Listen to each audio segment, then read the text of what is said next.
Bonsoir à tous, en direct de New York, en plein cœur de Manhattan, non loin de Times Square, pour le premier titre de l'actualité, le suspense incroyable. La machine électorale américaine s'est enrayée. On ne connaît toujours pas le nom du 43e président des États-Unis. Il va falloir dépouiller à nouveau les votes de Floride. C'est le premier titre de l'actualité. Pour les autres titres que développera depuis Paris Benoît Duquesne, le voici. Le coût exorbitant selon le gouvernement pour l'abattage des vaches nées après le 15 juillet 1996.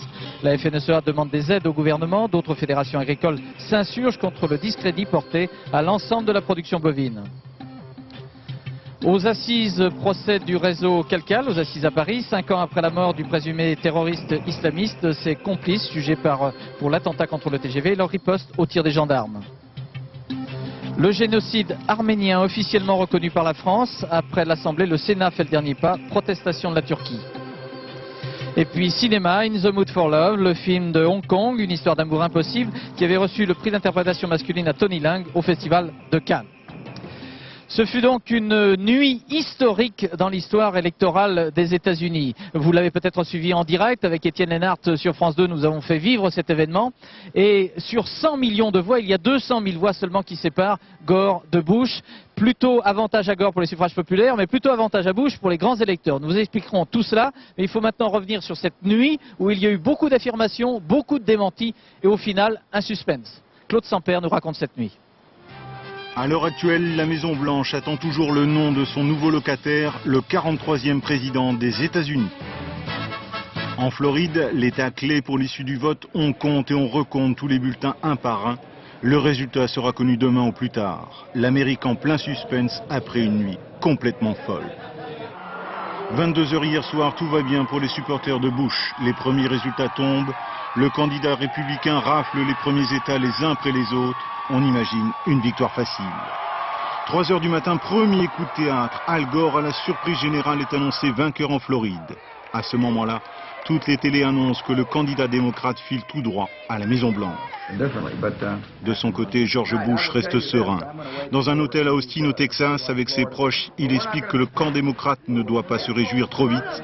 Et il a raison. 8 h 18 du matin, deuxième coup de théâtre. Toutes les télés américaines, les unes après les autres, annoncent que Bush devient le 43e président des États-Unis. Toutes les télévisions veulent annoncer les premières le nom du nouveau président. Pourtant, à ce moment-là, on n'a pas fini de compter les voix de Floride. Dans le camp Bush, on explose de joie. C'est irréel. J'ai prié pour que cela arrive et ça arrive, c'est vraiment magnifique. À Nashville, au Tennessee, les sympathisants d'Al Gore sont effondrés. Et pourtant, le suspense continue. Sur les télévisions, le décompte des voix de Floride se resserre. 11 000 votes d'avance pour Bush. Et 1h30 plus tard, l'écart se réduit à 200 voix. C'est le troisième coup de théâtre. Le directeur de campagne d'Al Gore revient voir ses troupes qui retrouvent l'espoir. J'ai fait de la politique depuis longtemps, mais je n'ai jamais connu une nuit pareille. Au Texas, le directeur de cabinet de Bush vient à son tour dire quelques mots à ses supporters. Le décompte se poursuit, il compte toujours, mais j'ai confiance. Quand ce sera fini, nous l'emporterons. À l'heure actuelle, l'Amérique attend toujours. Et l'Amérique va surtout pendant 24 heures beaucoup regarder la Floride. Bernard Lebrun, vous êtes à Miami devant le palais du gouverneur où l'on va effectivement recompter les résultats. Bernard ? Oui Claude, et ce qui est incroyable, c'est le nombre de caméras qui sont braquées effectivement sur ce palais du gouverneur, à l'intérieur duquel se trouve le centre de surveillance et de contrôle des élections.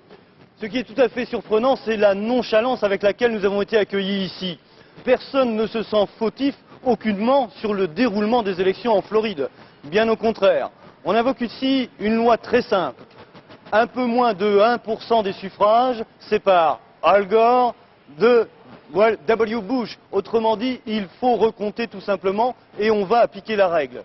Mais question, lorsqu'on interroge ici le grand superviseur du scrutin, il nous indique que tout a été effectivement dépouillé, sauf ce qui n'a pas été, et en l'occurrence, tous les votes des résidents de cet État qui sont actuellement à l'étranger et qui ont voté via les ambassades des États-Unis d'Amérique dans cet État de Floride, c'est-à-dire très loin d'ici. Le temps que les courriers arrivent, ça peut effectivement changer la donne. Vous le savez, Claude, très précisément, il y a actuellement, au dernier comptage officiel, 1764 voix qui séparent Al Gore de W. Bush.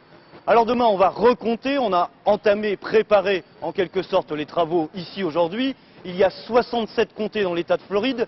Ici à Miami, on s'est mis au travail et l'on pense que demain, enfin, aux environs de 17 h, la Floride sera à même de donner non seulement ses résultats, mais les résultats pour l'ensemble des États-Unis d'Amérique. Autrement dit, nous connaîtrons peut-être enfin le nom du nouveau président des États-Unis d'Amérique. Merci Bernard. En tout cas, George Bush continue d'être serein. Il y a quelques instants, avec son colissier Dick Cheney, il est sorti de son palais à Austin pour aller déjeuner. Et il a dit toute sa confiance. Il a dit, faut attendre 24 heures. Je m'excuse auprès des électeurs américains pour ce léger contretemps, mais il a l'air très tranquille. Et pourtant, cette nuit, la nuit dernière, ce fut un peu la douche froide pour ses partisans à Austin. Ils ont cru un instant que tout était gagné, puis ensuite on est venu leur dire, non, c'est pas fait. Maryse Burgot et Emmanuel Beck nous racontent cette drôle de nuit au Texas. À Austin, ce matin, on rangeait provisoirement les drapeaux de la fête. La ville s'est réveillée dans la grisaille d'une victoire suspendue, d'une histoire en suspens, comme l'écrit le quotidien d'Austin. Je suis déçu parce que je pensais que notre homme George Bush gagnerait, bien sûr. Hier soir, au siège du Parti républicain, c'était la fête. Ce matin, c'est désert et le responsable a la consigne de ne parler à personne. Quant aux volontaires du parti, elles y croient comme au premier jour. Je pense qu'ils laissent tout en place dans le centre-ville pour que l'on puisse avoir cette fête qu'on nous a volée hier. Cette impression de victoire volée est liée à la manière dont les médias américains ont relayé hier soir les informations. Je pense que c'était irresponsable de la part de la presse d'annoncer d'abord la victoire de Gore en Floride et ensuite de dire que c'était Bush. Annonce, démenti, rectification, les télévisions américaines ont annoncé hier soir la victoire d'un candidat à la Maison-Blanche. Erreur énorme. Une erreur énorme que partageait évidemment la presse écrite. Regardez bien le New York Post. C'était Bush le gagnant. Et puis juste après, ils ont sorti une autre édition pour dire que Gore n'acceptait pas du tout de concéder la victoire à George Bush. Voilà, ils ont changé leur une en quelques heures car effectivement, il fallait tout refaire. À Nashville, au Tennessee, un État qu'Al Gore a perdu. Les partisans d'Al Gore ont tout d'un coup repris espoir. Dorothy O'Lyric nous raconte là aussi une drôle de nuit. Nashville, comme le reste de l'Amérique, s'est réveillé ce matin sans président. Ici, la nuit fut blanche, incroyable, et elle a marqué tous ceux que nous croisons. Ils ont encore du mal à réaliser l'ampleur du coup de théâtre. J'espérais en me réveillant ce matin savoir qui était le vainqueur, mais je crois qu'il va falloir encore attendre quelques jours. C'est fou. Et je crois qu'il faudra attendre demain pour en savoir plus. Je n'ai jamais vu ça. C'est très intéressant. On a veillé toute la nuit, comme tout le monde dans ce pays, en se demandant ce qui allait arriver. Al Gore président, pour les supporters démocrates, le rêve est à nouveau possible. Je pensais que Bush l'emporterait plus facilement. Et j'ai été agréablement surpris de voir qu'Al Gore pouvait gagner. Combien de temps est-ce que ça va encore prendre? Il faudra peut-être attendre jusqu'au 20 janvier pour savoir enfin qui sera notre président. Difficile de savoir ce qui va se passer exactement quand les médias américains eux-mêmes se trompent en annonçant la victoire de Bush. Ce matin, les journalistes rejettent la faute sur les organismes de sondage à la sortie des urnes, mais ils avouent un certain malaise. Il faut bien sûr qu'on réfléchisse à tout ça.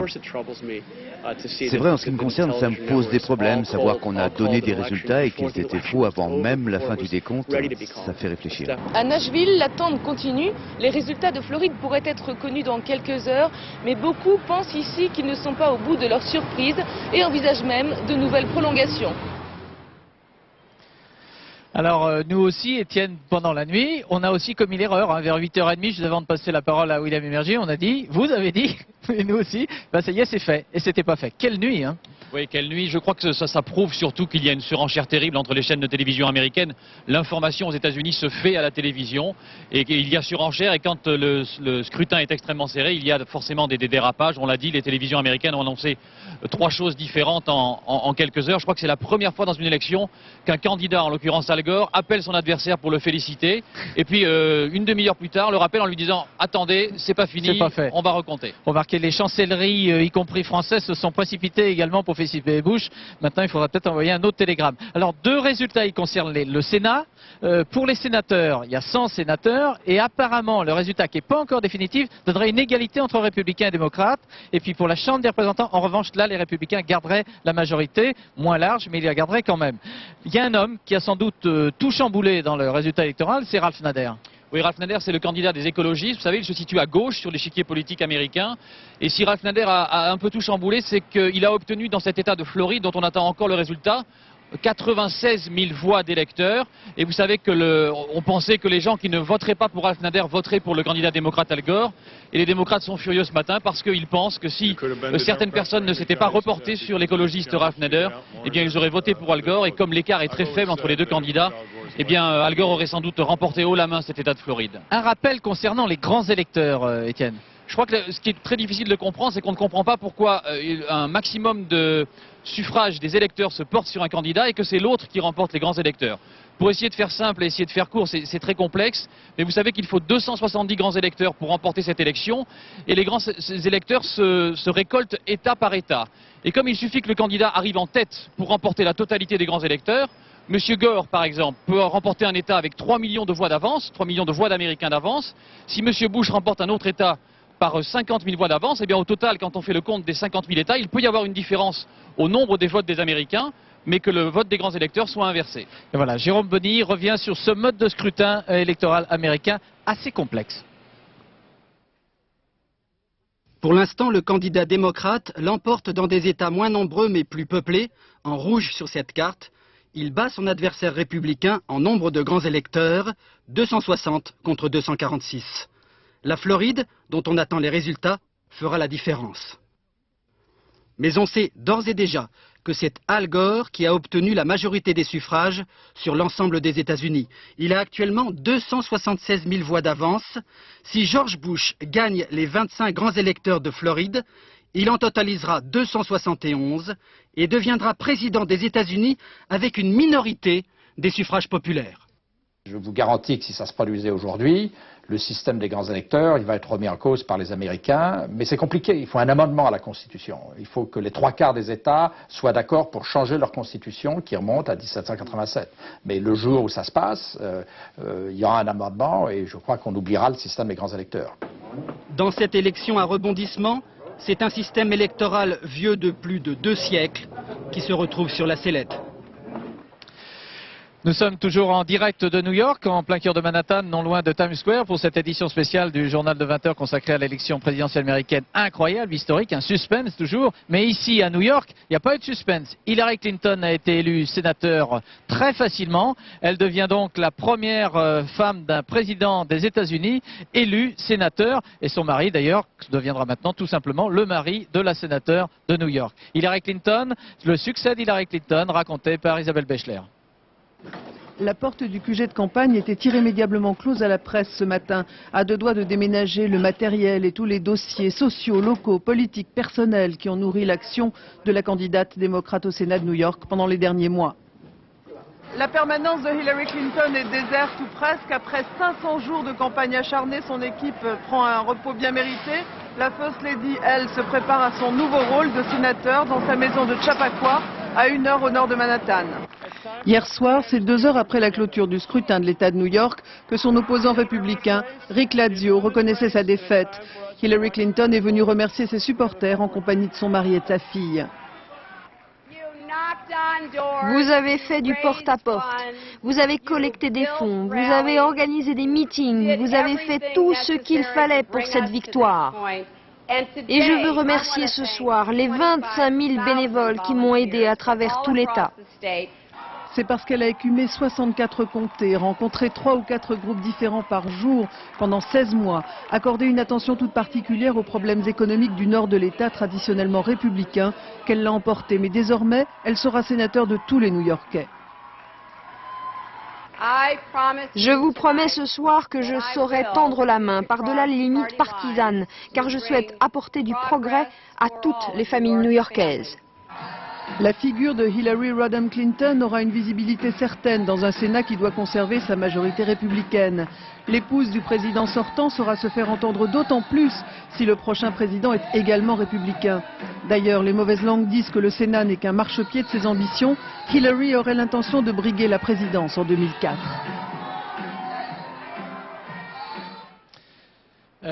Maintenant, c'est une question d'heure, Étienne. Hein. Absolument. Il faut bien préciser que les démocrates n'ont pas déposé de réclamation dans cet État de Floride. On va simplement recompter parce qu'il y a une loi dans l'État qui précise que si l'écart est de moins de 1% entre les deux candidats, eh bien on recompte les voix. Donc il y en a pour 24 heures. Je pense qu'au maximum dans la nuit de jeudi à vendredi en France, on connaîtra le prochain président. Voilà pour cette page spéciale réalisée par Tristan Nolin ici en direct de New York avec les équipes de France 2 à Washington et à New York et à Paris. Merci de nous avoir suivis aussi cette nuit. Benoît Duquesne, c'est à vous maintenant pour l'actualité en dehors des États-Unis. Merci Claude.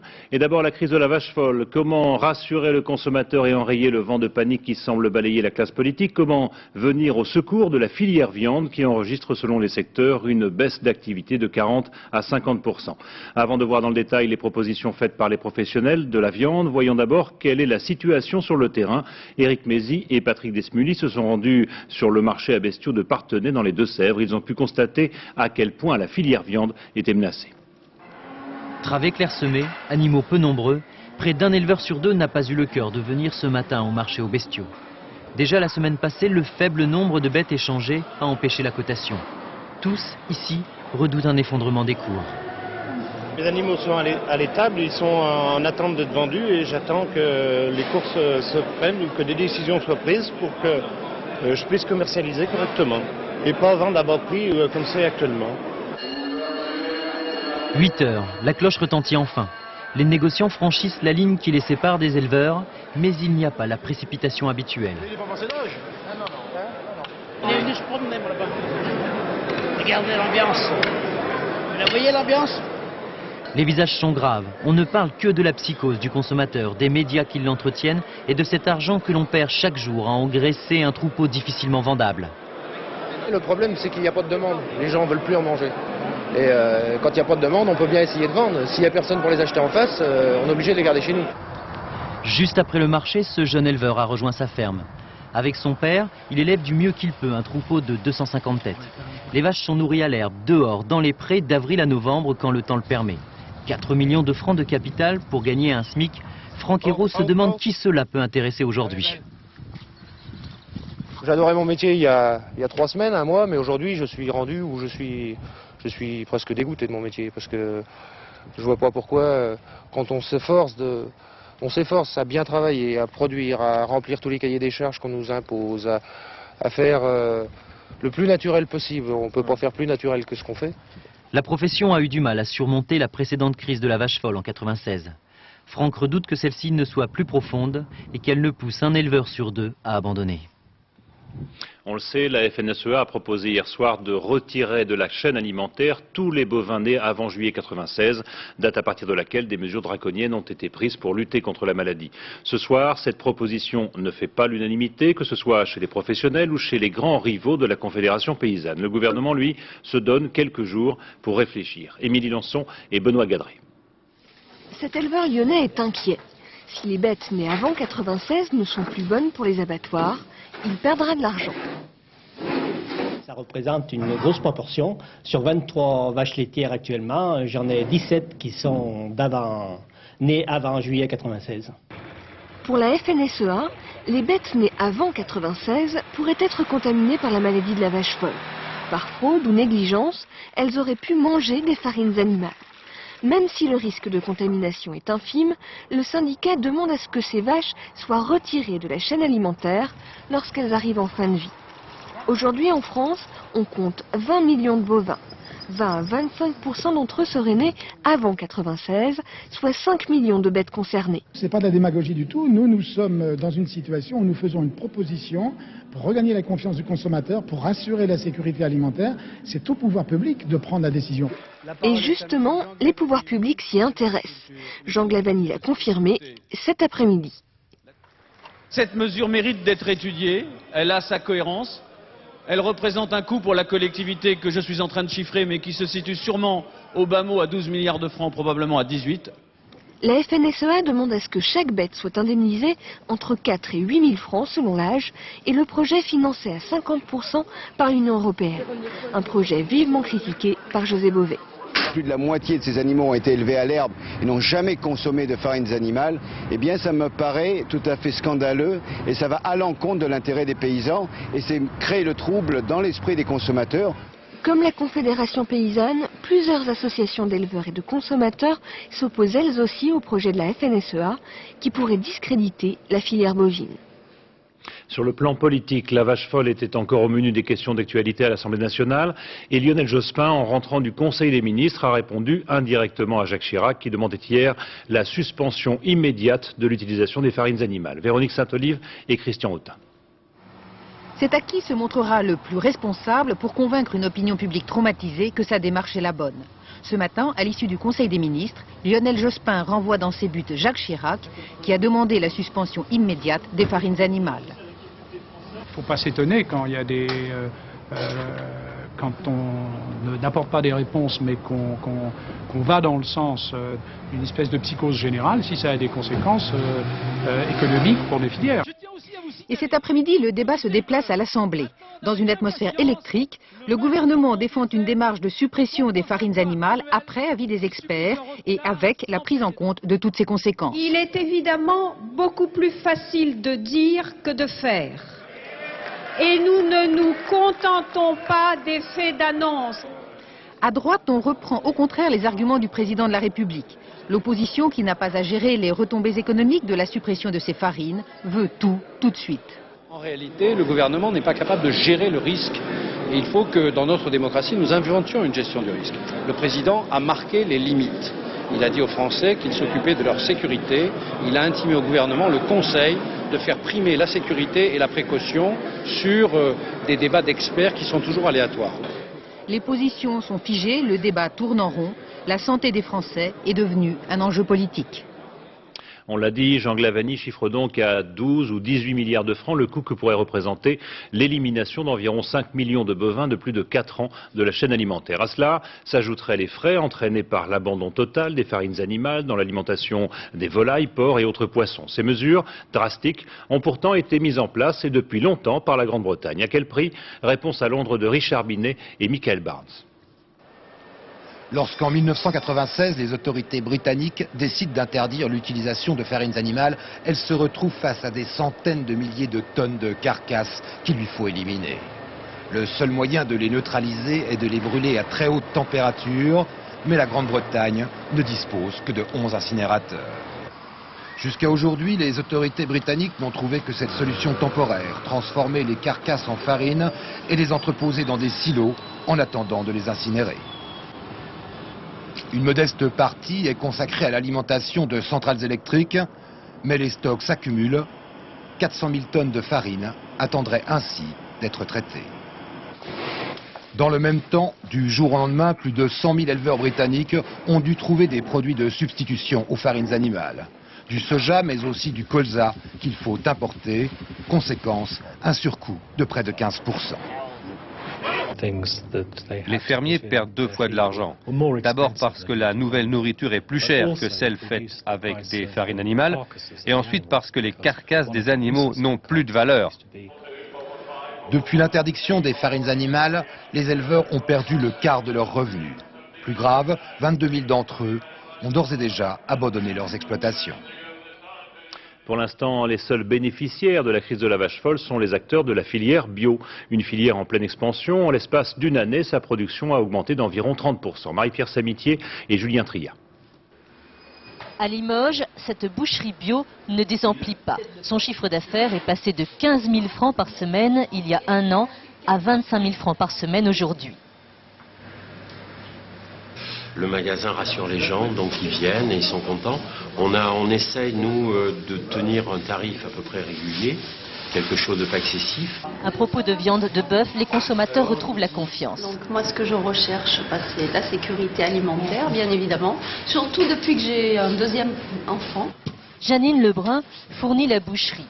Elle est l'un des 250 éleveurs bio du Limousin. Depuis 15 ans, elle produit elle-même ses céréales, dont voici la dernière récolte, pour nourrir ses bêtes.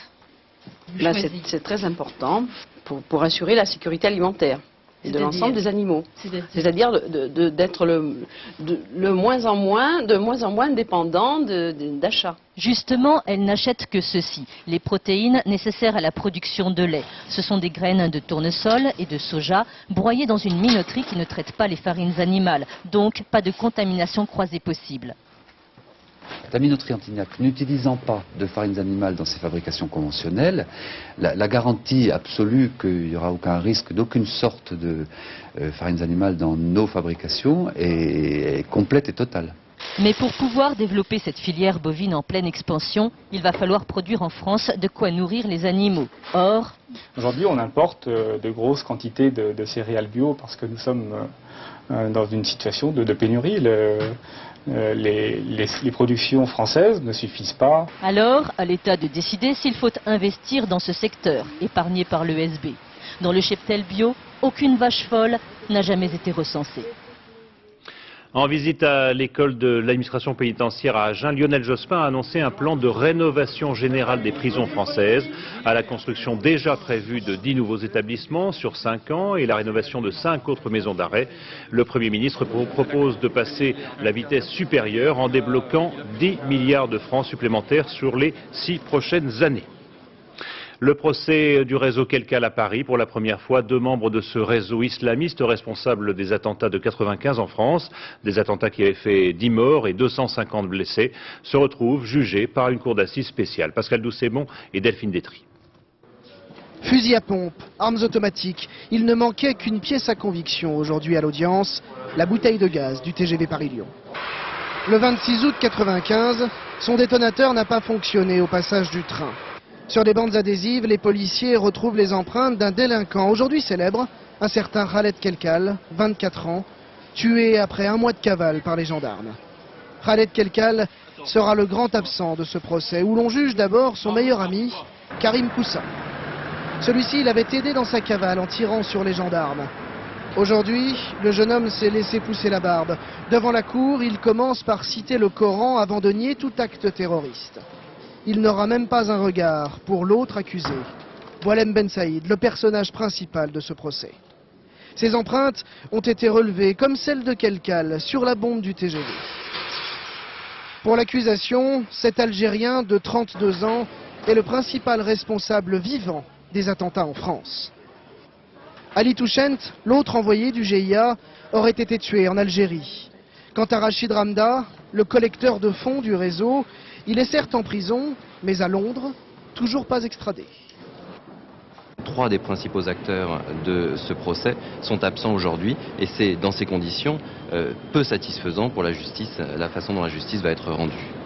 Mais on ne juge pas les morts et le tour de Rachid Ramda viendra plus tard. Alors, les 2 accusés paraissent bien seuls dans le box et on sait déjà qu'on ne comprendra pas tout des attentats de 95 à travers ce procès. Mais il n'est que le premier d'une longue série à venir. Les enquêtes sur les attentats parisiens sont encore en cours. Et dans l'affaire Xavier Tiberi, la Cour d'appel de Paris rendra son arrêt le 15 janvier prochain. Le procureur a requis l'annulation de la procédure pour l'épouse du maire de Paris pour vice de forme et la prison avec sursis pour l'ancien président du Conseil général de l'Essonne. Olivier Caroff, Fanny Auberny et André Sora. La Cour d'appel de Paris, Xavier Dugouin la connaît bien. Le voici il y a 1 an, jugé déjà pour une affaire d'emploi fictif. Depuis 3 jours, c'est donc en récidiviste qu'il comparaît devant la 9e chambre. Cette fois, pour avoir salarié Xavier Tiberi et 2 proches de Charles Pasqua.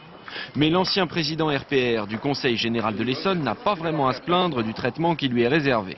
Aujourd'hui, l'avocat général, chargé de l'accusation, a demandé à la Cour la clémence. Pas de condamnation pour détournement de fonds publics, pas de prison ferme, juste du sursis.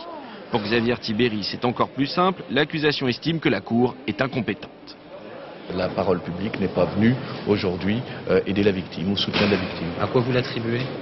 Je n'ai pas d'interprétation à faire. Monsieur l'avocat général a beaucoup insisté pour nous dire qu'il était libre de parole. Je pense que s'il l'a fait, c'est parce qu'il voulait écarter tout soupçon à cet égard. Car depuis le début des audiences, il y a comme un malaise. Hier, pendant 1 heure, Xavier Dugouin met en cause Jacques Chirac. Aucune réaction de la Cour. Xavier Dugouin finira par dire qu'il a commis un lapsus. Un lapsus révélateur, en tout cas pour ce journaliste du Canard enchaîné. Il y a 1 semaine, un témoin direct lui a raconté exactement la même chose. Jacques Chirac a demandé ouvertement à son chef de cabinet, il lui a demandé par téléphone, devant témoins, de trouver un emploi pour Xavier Tiberi. Dernière raison au malaise, voici le supérieur hiérarchique de l'avocat général, si clément dans cette affaire. Il s'appelle Alexandre Ben Maklouf et c'est un ancien directeur de cabinet de Jacques Chirac. À Aix-en-Provence, Catherine Maigret, la maire de Vitrolles, a été condamnée à 3 mois de prison avec sursis, 100 000 francs d'amende et 2 ans d'inéligibilité pour avoir institué dans sa ville une prime de naissance de 5 000 francs réservée aux seules familles dont l'un des parents était originaire d'un État européen. Madame Maigret a décidé de faire appel. Et puis l'événement a été salué comme il se doit par la communauté arménienne, mais très mal accepté par le gouvernement turc, candidat à l'entrée dans l'Union européenne. 2 ans après l'Assemblée nationale, le Sénat a en effet adopté une proposition de loi qui reconnaît publiquement le génocide arménien de 1915. Laurent Hakim, Yannick Arossi et Bruno Livertou. Pour l'adoption, 164. Contre 40. L'ovation dans les tribunes était cette nuit à la hauteur de l'attente des Arméniens de France. Ces spectateurs noctambules entonneront même la Marseillaise pour saluer ce revirement des sénateurs. Un revirement qui permet la reconnaissance d'1,5 million de morts entre 1915 et 1917. Un génocide que la Turquie, aujourd'hui encore, se contente de qualifier de massacre. Qui se souvient de l'extermination des Arméniens, trouvait bon d'ironiser Hitler pour banaliser l'horreur de ses crimes. Il y a 2 ans, les députés avaient fait un premier pas reconnaissant le génocide à l'unanimité. L'auteur du texte d'alors en réclame aujourd'hui encore plus. Le gouvernement français, aujourd'hui, compte tenu de la position majoritaire du Sénat et unanime de l'Assemblée, devrait faire un pas en avant pour de lui-même inscrire le texte à l'Assemblée nationale. Car après le vote des députés, les pressions turques se multiplient et le gouvernement renonce à porter le dossier devant les sénateurs. La Turquie de 1915 n'a rien à voir avec la Turquie d'aujourd'hui, s'empresse de déclarer le Quai d'Orsay. L'Élysée, de son côté, rappelle que Jacques Chirac s'intéresse à la Turquie moderne. Les sénateurs ont donc tranché d'eux-mêmes. Les 400 000 Français d'origine arménienne apprécieront un geste qui, à quelques mois des municipales, a quelque chose d'opportun. Invariablement, depuis 1978, depuis le moment où je suis devenu parlementaire, j'ai toujours milité pour la même cause, la reconnaissance du génocide arménien. C'est fait. Allez, n'allez pas chercher pourquoi. Près d'un siècle après, le sujet reste presque tabou pour les Turcs. Certainement un passage obligé pourtant pour la Turquie, candidate à l'Europe, et à laquelle les 15 ont récemment demandé de nouveaux efforts en matière de droits de l'homme pour pouvoir intégrer l'Union. Les images que nous vous proposons maintenant sont particulièrement pénibles. Elles ont provoqué un choc dans l'opinion sud-africaine. C'est la chaîne publique qui les a diffusées. Il s'agit d'un film amateur réalisé en janvier 1998 et montrant comment des policiers sud-africains blancs entraînaient leurs chiens d'attaque sur des noirs. Des images difficiles mais révélatrices du chemin que doit encore parcourir la société sud-africaine pour faire face à son passé.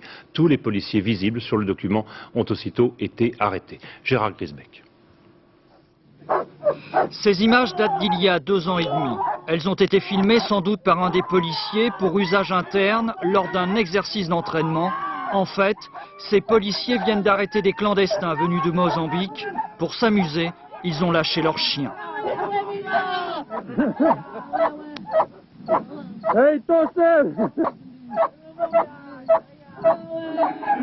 La cassette vidéo a été montrée hier au soir à la télévision sud-africaine, puis visionnée par les responsables de la police.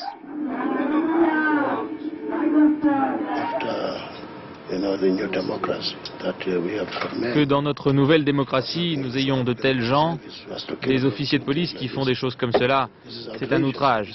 C'est terrible.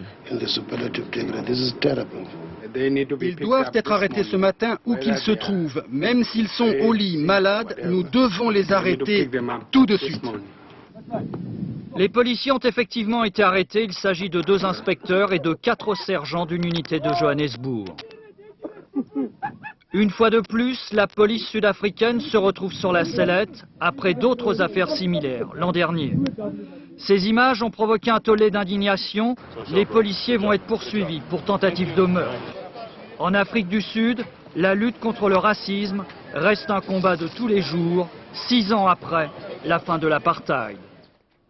Le Kursk, les opérations de récupération des corps dans le sous-marin russe sont maintenant terminées. Après 2 semaines de travail et compte tenu du danger pour les plongeurs, les autorités ont préféré renoncer. Seuls 12 corps sur les 118 marins disparus ont pu être repêchés. Ce soir, les autorités russes affirment que les constatations faites par les plongeurs confirmeraient la thèse d'une collision du sous-marin avec un autre submersible.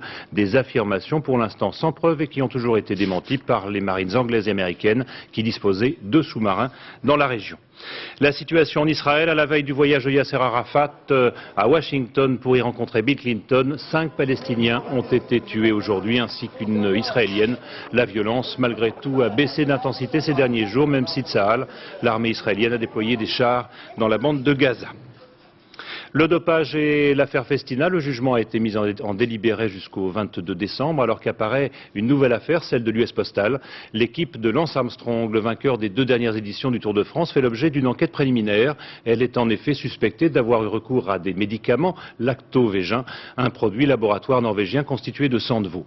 Olivier Théron et Hervé Pozzo ont voulu savoir ce que ces scandales à répétition avaient pu provoquer chez les jeunes cyclistes qui se lancent aujourd'hui dans la carrière. Leur reportage au club des cyclistes de Karkiran.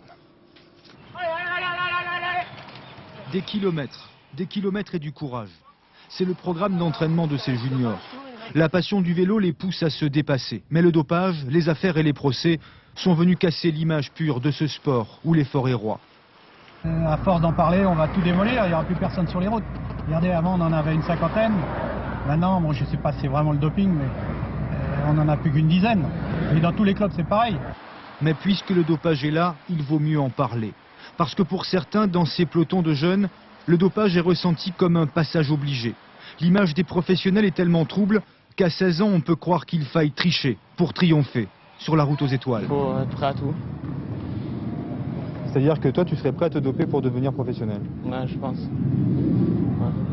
C'est obligé maintenant. Il y a trop de personnes qui dopent. C'est ce type de propos qui fait prendre la mesure des dégâts occasionnés par le dopage. C'est ce type de propos qui énerve Stéphane Roche, ancien vainqueur du Tour de France. Si quelqu'un est prêt à prendre des produits à n'importe quel âge, il doit changer de trottoir tout de suite. Parce que je pense que ça doit rester un sport avant tout. Et je pense qu'il faut garder dans la tête que la vie commence après le sport. C'est-à-dire après la carrière, je veux dire. Mais l'idéal sportif a bien du mal à retrouver une direction. Heureusement, dans les pelotons, il y a encore des jeunes qui pédalent parce qu'ils aiment ça, le courage plutôt que le dopage. Je sais que si un jour on me propose, je dirais non. Et puis même de là, si on me dit que t'es obligé, j'arrêterai. J'aime bien le vélo comme ça, mais de là à devenir professionnel, pour l'instant, je fais ça pour m'amuser. Si ça marche, tant mieux, sinon c'est pas grave. Le football et la très belle performance de l'Olympique lyonnais. Pour la première fois de son histoire, l'OL a rejoint le top 16 du football européen. Grâce à sa victoire hier soir 1-0 sur les Grecs de l'Olympiakos, un but marqué, vous l'avez vu, dès la 2e minute de la tête par Pierre Lègle. Le centre, lui, était, comme vous le voyez, de Tony Vérel. But donc de l'OL 1-0 et qualification dans le groupe des 16 européens. Et puis en rugby, on ne change presque pas une équipe qui a presque gagné contre l'Australie pour le test match face aux All Blacks. Samedi au Stade de France, Bernard Laporte s'est contenté de remplacer Olivier Brouzet par David Ouradou en 2e ligne. Philippe Bernard-Sall sera remplaçant pour combler l'absence de Thomas Castaignède, victime d'une rupture de son talon d'Achille. Mais ça sera dur, les Blacks ont déjà fait savoir qu'ils avaient bien l'intention d'humilier les Français, qu'ils les avaient, il faut dire, humiliés en demi-finale de la Coupe du Monde. Le cinéma avec un très beau film, une œuvre délicate et sensible du chinois Wong Kar-wai, In the Mood for Love. Le film a bien failli rafler la Palme d'Or à Cannes à la place de Dancer in the Dark. On y retrouve la très belle Maggie Cheung aux côtés de Tony Leung, Marie-Jo Jouan et Nathalie Gallet. Un homme, une femme, dans le Hong Kong des années 60. Ils sont voisins et cherchent à comprendre la liaison amoureuse de leurs conjoints respectifs.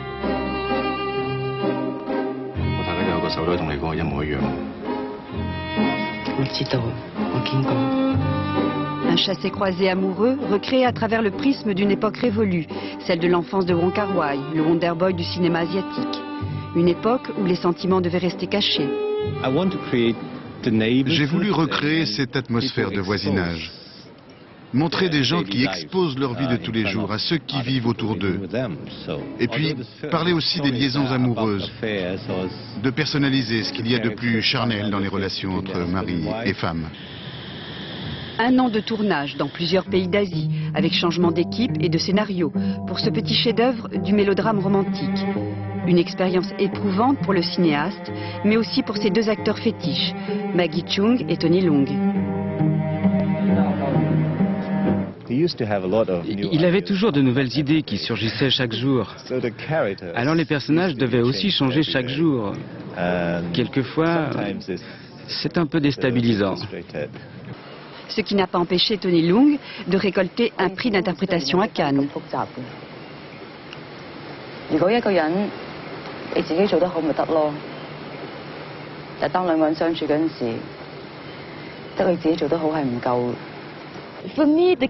Pour moi, les souvenirs les plus proches qui ont pu m'inspirer de cette époque, ça a été les photos de ma mère. Elle portait exactement les mêmes robes et les mêmes coiffures. Je me souviens quand elle allait chez le coiffeur, je la regardais se faire crêper les cheveux et les laquer. C'était énorme. Elle restait ainsi 1 semaine sans se laver les cheveux. Une atmosphère raffinée, des scènes belles comme des tableaux. Ajoutez à cela l'élégance sensuelle des acteurs, plus une touche de mélancolie. In the Mood for Love vise droit au cœur.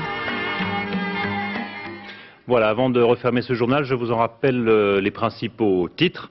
Les États-Unis ont les yeux rivés sur la Floride. C'est de là, une fois recomptés les 6 millions de bulletins de vote, que sortira le nom du 43e président américain.